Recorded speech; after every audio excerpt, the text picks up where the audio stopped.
उत्तर प्रदेश विधान परिषद की 2 सीटों पर होने जा रहे विधान परिषद चुनाव के लिए भारतीय जनता पार्टी के उम्मीदवारों पद्म सेन चौधरी और मानवेंद्र सिंह ने नामांकन दाखिल कर दिया।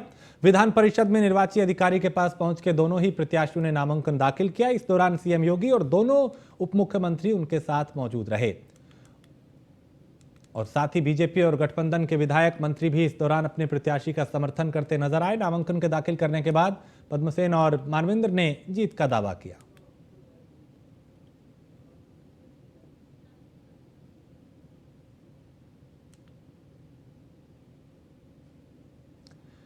तो यूपी विधान परिषद की 2 सीटों के लिए जीत हार का फैसला मतदान से होगा, यह तय हो चुका है।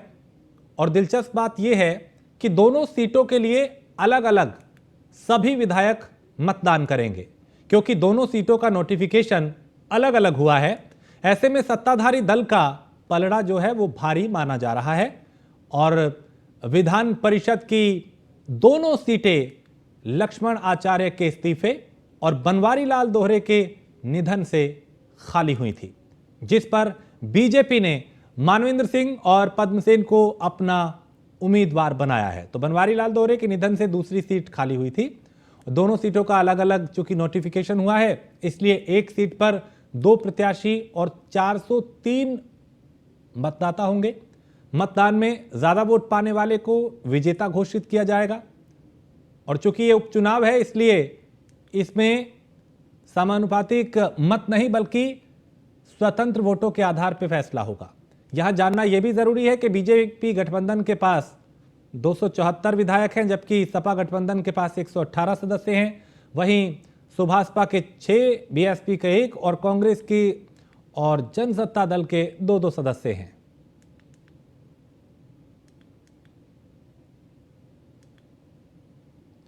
तो दोनों सीटों का नोटिफिकेशन अलग अलग हुआ है, तो सत्ताधारी दल का पलड़ा इसमें भारी माना जा रहा है। बीजेपी ने वैसे जिन 2 प्रत्याशियों की घोषणा की है, उनमें मानवेंद्र सिंह बुंदेलखंड क्षेत्र के पूर्व क्षेत्रीय अध्यक्ष रह चुके हैं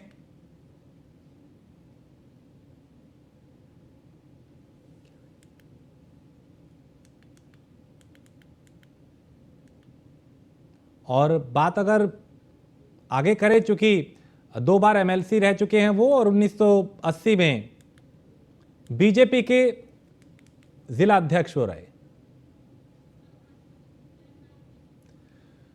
और वहीं नामांकन के बाद डिप्टी सीएम केशव प्रसाद मौर्य से न्यूज वन इंडिया ने बात की। उन्होंने क्या कुछ कहा, उन्हें सुनते हैं। केशव प्रसाद मौर्य भी अब हमारे साथ आएंगे। केशव प्रसाद मौर्य से हम बात करेंगे कि किस तरीके से वो अपनी जीत को लेकर उत्साहित, हालांकि लगातार हमने बात भी की थी, किस तरीके से बता रहे हैं, किस तरीके से चीज कर रहे हैं।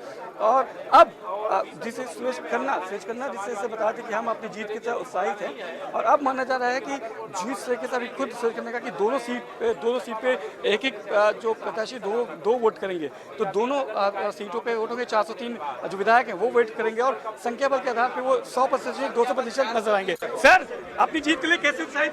100% जीतोगे सर। समाजवादी पार्टी ने अपने प्रत्याशी उतारने दो, भाजपा जीतेगी। तो 274 के आपकी पूरी जो संख्या बल उसके आधार दोनों सीट जीतेगी हमारी पूरी तरह से। और वहीं कैबिनेट मंत्री सुरेश खन्ना से भी न्यूज वन इंडिया ने बात की। उन्होंने भी जीत का दावा किया और क्या कुछ कहा, उन्हें सुनते हैं। नामांकन हुआ है, आपको कैसा लगता है? क्या लगता है आपको सीट जीतेंगे? हेलो, अभी बात कर रहे हैं सर। आपको अपनी 2 सीट जीतने नजर आ रही है? निश्चित रूप से जीतेंगे, इसमें कोई शक नहीं है और ये ऐसा सामान्यतया होता नहीं है। समाजवादी पार्टी में अपने दोनों प्रत्याशी उतार दिए। अब ये उनकी समझदारी है, हम क्या करें। मतलब चुनाव होगा 29 तारीख को वोट बढ़ेगा। अगर वो चुनाव, हाँ वो चाहते चुनाव तो अलग अलग सीट पर वोट होगा। जी अलग अलग होगा। यानी 403 विधायक 2 प्रत्याशी। जी हर विधायक 2 वोट देंगे। 2 वोट देंगे, बड़ी बात है। जी बहुमत के आधार पर। तो आप सुरेश खन्ना जी, आप पूरे उत्साहित, आपको पूरा यकीन है कि 100% नहीं 200%। 2 प्रत्याशी है, 200% के साथ जीतेगी भारतीय जनता पार्टी।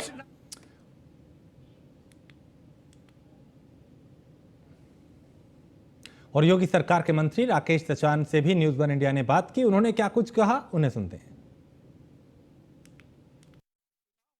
समाजवादी पार्टी ने अपने कैंडिडेट उतार दिए, आप लोग की जीत। देखिए, लोकतंत्र में संख्या बल के हिसाब से जीत होती है। वो भारतीय जनता पार्टी के पास है। दोनों भारी मतों से एमएलसी हमारे जीतेंगे। बाकी लोकतंत्र में लड़ने का सबका अधिकार है। 274 सीटें, 274 आपके पास कैंडिडेट है, 118 उनके पास भी, तो कुछ देखते हैं कुछ। अब वो लड़ने का अधिकार है, वो लड़ा रहे हैं, लेकिन बहुमत से जीत है। जीत सुनिश्चित है भारतीय जनता पार्टी की।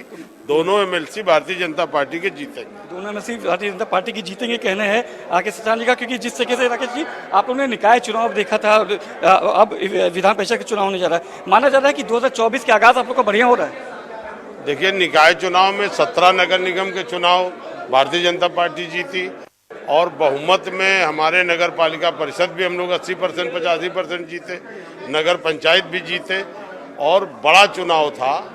और वो चुनाव भारतीय जनता पार्टी के पक्ष है। गरीब कल्याण की योजनाएं जो जन जन तक पहुंच रही हैं, उससे जनता प्रभावित है, इसीलिए चुनाव जिता रहे हैं। देखिए, निकाय जीते हैं, अब इसके बाद हम विधान परिषद जीतेंगे और 2024 भी जीतेंगे। सचान समाजवादी पार्टी ने विधान परिषद चुनाव के लिए पूर्व एमएलसी रामचंद्र राजभर और रामकरण निर्मल को उम्मीदवार बनाया है। दोनों ने पार्टी विधायकों के साथ नामांकन किया और समाजवादी पार्टी ने मऊ निवासी पूर्व एमएलसी रामजतन राजभर को उम्मीदवार बनाकर पूर्वांचल की अति पिछड़े वर्ग में शामिल राजभर जाति के वोट बैंक को संभालने की कोशिश की है।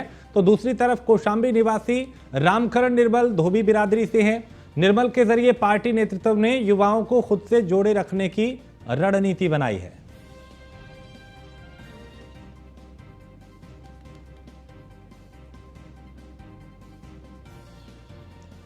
तो लोहिया वाहिनी के प्रदेश अध्यक्ष हैं,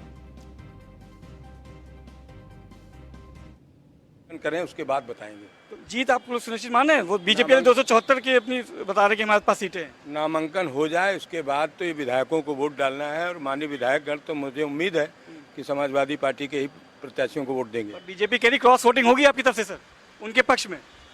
अध्यक्ष जी, नामांकन हो जाए फिर बात। तो देखिए, नामांकन हो जाए तब बताएंगे। इसको बाहर टालते नजर आए हैं समाजवादी पार्टी के प्रदेश अध्यक्ष नरेशोत्तम पटेल।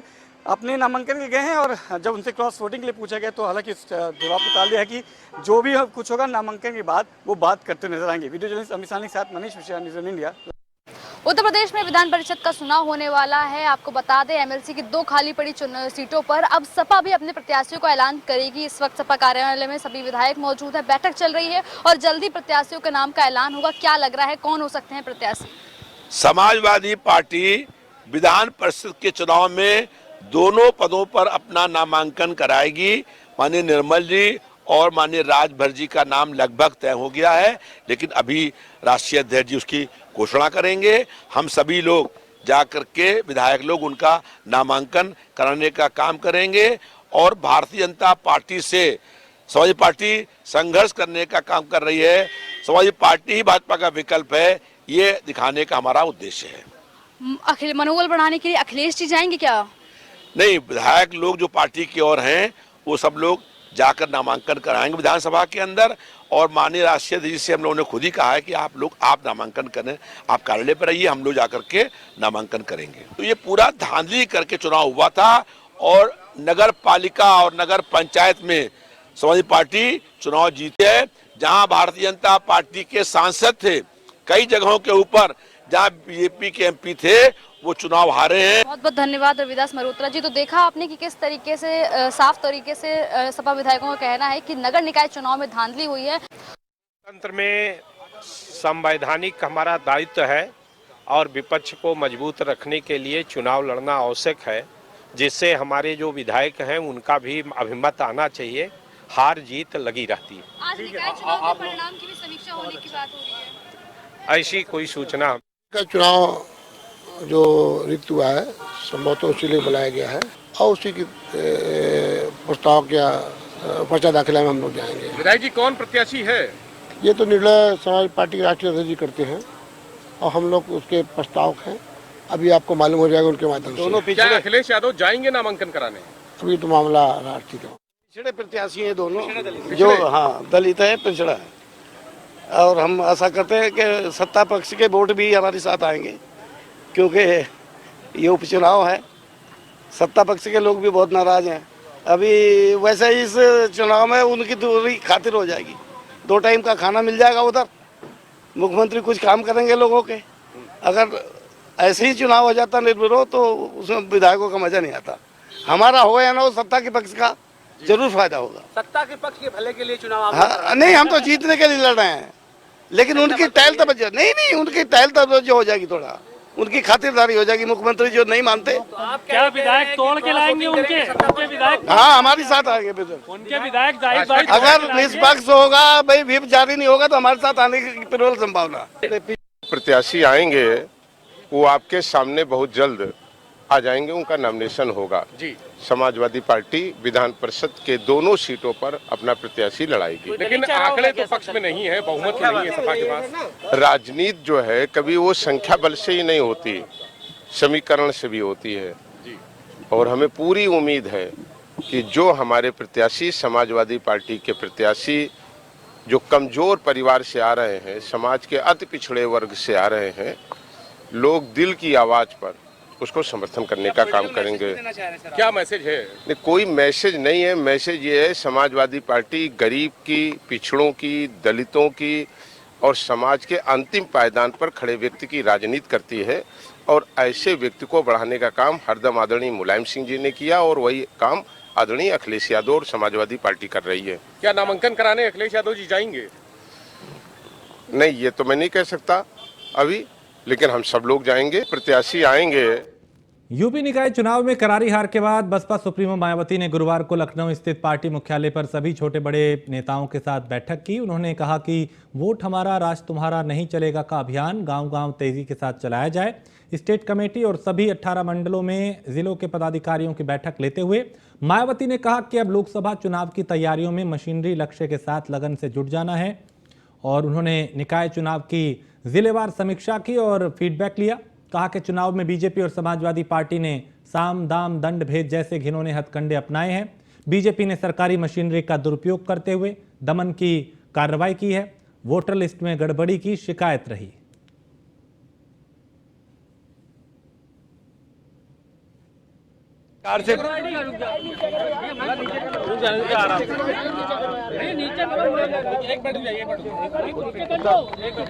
उत्तर प्रदेश देखिए, निकाय चुनाव में उत्तर प्रदेश में जिस प्रकार से भारतीय जनता पार्टी की सरकार ने मशीनरी का दुरुपयोग किया और जहां जहां ईवीएम थी वहां एक तरफा सुपड़ा साफ कर दिया, लेकिन जहां बैलेट से चुनाव हुआ वहां के रिजल्ट भिन्न है, तो कहीं ना कहीं कुछ ना कुछ चीजें इंगित करती हैं। और बहन जी ने कहा है कि हमें किसी चीज से घबराना नहीं है, हमें डट करके लोकसभा चुनाव की तैयारी में लगना है। प्रदेश से आप आते हैं, वहाँ उम्मीद थी कि कई सीटें निकलेंगी, पहले की 2 सीटें थी वो भी आप हार गए, तो क्या किसी के ऊपर जिम्मेदारी तय की गई है? नहीं, देखिए जहाँ हम लोग हारे हैं हमने हार का बता तो दिया कि जिस तरीके से सहारनपुर का उदाहरण आपके पास है, आगरा का उदाहरण आपके पास है, मुरादाबाद का उदाहरण आपके पास है, जहां भाजपा ने बिल्कुल हारी हुई स्थिति के अंदर अपने आप की जीत दर्ज कराई है। तो ये सारी चीजें हैं इनके ऊपर बहन जी ने कहा कि लेकिन इनसे घबराना नहीं। लोकसभा चुनाव अकेले लड़ेंगे या फिर किसी के साथ गठबंधन करेंगे? देखिए, ये निर्णय बहन जी का है, इसके अंदर किसी का भी कुछ नहीं है, ये निर्णय बहन जी का। जिस पर खबर अयोध्या से है, जहां लोक निर्माण मंत्री जितिन प्रसाद ने सर्किट हाउस में विभागीय अधिकारियों के साथ बैठक की। बैठक के बाद मंत्री ने बड़ा बयान दिया और मीडिया से बात करते हुए कहा कि रामपथ का निर्माण बरसात के पहले पूरा हो जाएगा। अयोध्या नगरी पीएम मोदी और सीएम योगी की प्राथमिकताओं में है। मंत्री जितिन प्रसाद ने अधिकारियों को निर्देश देते हुए कहा कि राम मंदिर का निर्माण 3 शिफ्ट में कार्य कराया जाए। वहीं लोकसभा चुनाव को लेकर जितिन प्रसाद ने कहा कि पीएम मोदी के नेतृत्व में लोकसभा का चुनाव होगा।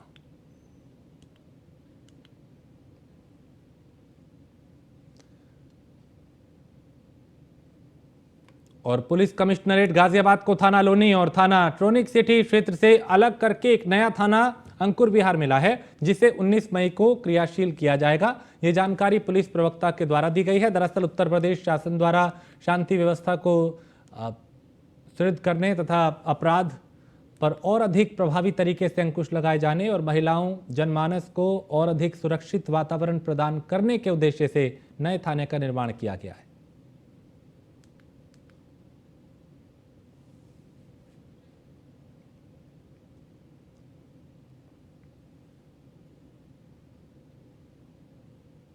और मणिपुर नक्सली हमले में शहीद हुए आलोक राव का पार्थिव शरीर आज उनके पैतृक आवास चंदोली चकिया स्थित रसिया गांव पहुंचा और बाबतपुर एयरपोर्ट से सेना के वाहन से चकिया स्थित सीआरपीएफ ग्रुप सेंटर पर शहीद का पार्थिव शरीर पहुंचा। हजारों की संख्या में लोगों ने 80 मीटर लंबा तिरंगा लेकर शहीद आलोक राव की अंतिम यात्रा में शामिल हुए। वहीं आलोक राव अमर रहे के नारे भी यहां पे लगे और नम आंखों से लोगों ने अंतिम विदाई दी।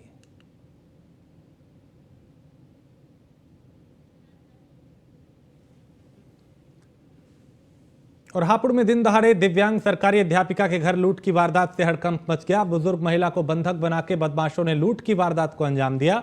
बुजुर्ग महिला की पिटाई कर महिला को बदमाशों ने बेहोश कर दिया। वहीं करीब 7 लाख की ज्वेलरी और हजारों की नकदी लेकर लुटेरे फरार हो गए। पुलिस को सूचना दी गई। मौके पर पहुंची पुलिस जांच कर रही है, बदमाशों की तलाश कर रही है।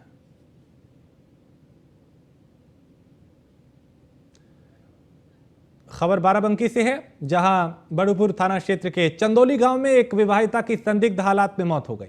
विवाहिता की मौत की खबर सुनते ही मायके पक्ष के लोगों में हड़कंप मच गया। मौके पर पहुंचे मायके पक्ष के लोगों ने ससुराल पक्ष पे दहेज हत्या का आरोप लगाया। मृतक के भाई का आरोप है कि दहेज के लिए उसकी बहन को परेशान किया जाता था, उसकी हत्या की गई है। दूसरी तरफ महिला के पति का कहना है कि कई दिन से महिला का इलाज चल रहा था। मौके पर पहुंची पुलिस ने शव को कब्जे में लेकर पोस्टमार्टम के लिए भेजा और जांच शुरू कर दी।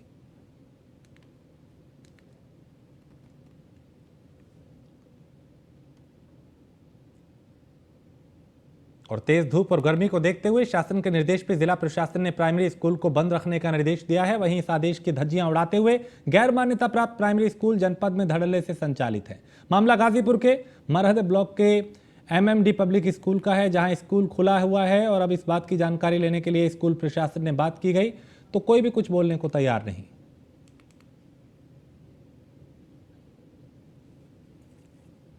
जिलाधिकारी महोदया के निर्देश के क्रम में कक्षा 1 से 5 तक के सभी विद्यालयों में शिक्षण कार्य बंद करने के निर्देश दिए गए हैं। यह बढ़ती भीषण गर्मी की वजह से ऐसा आदेश दिया गया था। ऐसे में यदि कोई विद्यालय खुला हुआ पाया जाता है तो उसके विरुद्ध कठोर कार्रवाई की गई। जो भी विद्यालय ऐसे संज्ञान में आ रहे हैं उनके विरुद्ध कार्रवाई करने के निर्देश दिए जा रहे हैं। और इसी के साथ इस बुलेटिन में फिलहाल इतना ही। आप बने रहिए न्यूज़ 1 इंडिया के साथ।